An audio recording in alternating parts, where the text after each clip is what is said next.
Hey, what's going on, guys? This is Kincaid or IcerinkEntry here, and welcome to another Black Ops 2 perk guide. In today's video, we'll be finding out how good the perk Cold-Blooded really is.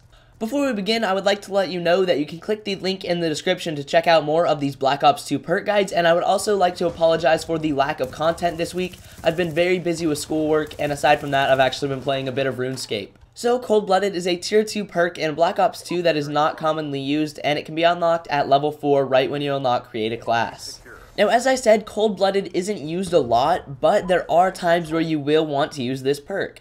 Cold-Blooded is described as a perk that makes your character resistant to targeting systems including the dual band scope, the target finder, a sensor grenade, the millimeter scanner, and player-controlled aircraft, and your character will not show his name or red crosshair when targeted by an enemy player. So in this clip, I'm using the dual band scope, and when the enemy is not using Cold-Blooded, they glow bright orange, and when they are using Cold-Blooded, they kind of blend in with the surroundings a little bit more. Moving on, I've added the target finder to my FAL, and when the enemy is not using Cold-Blooded, they are outlined in red, and when they are using Cold-Blooded, the crosshairs still target them for some reason, but they are not outlined in red anymore.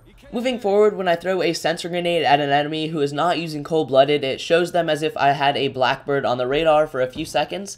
And when the enemy does use Cold-Blooded, they do not show up on the radar from the sensor grenade at all. Now yes, this can be useful, but honestly, sensor grenades are not seen a lot in Black Ops 2.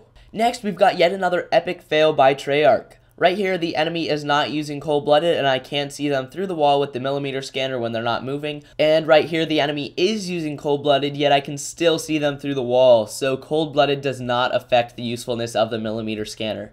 Moving on to the score streaks, I've got the Hellstorm missile as an example of a player-controlled aircraft, and as you can see, the enemy is outlined in bright red when I open up the Hellstorm missile and I can target onto them.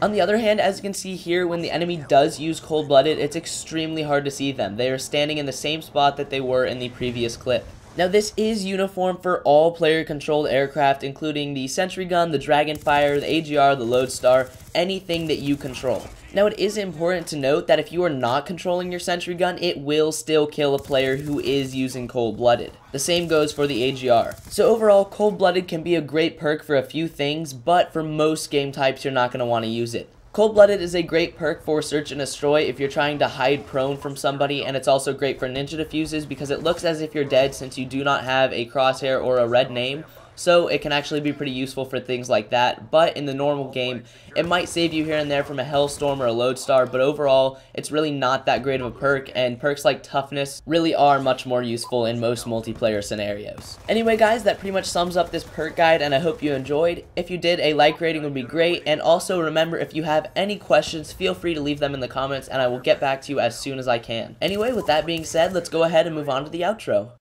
On screen now, you see two of my previous videos. The one on the left compares the Type 25 assault rifle to the Peacekeeper submachine gun, and the one on the right is a guide on how to get from east to west RuneScape very easily. You can also click IcerinkEntry to head right to my channel, and I would truly appreciate it if you guys could subscribe for more content and be sure to follow me on Twitter.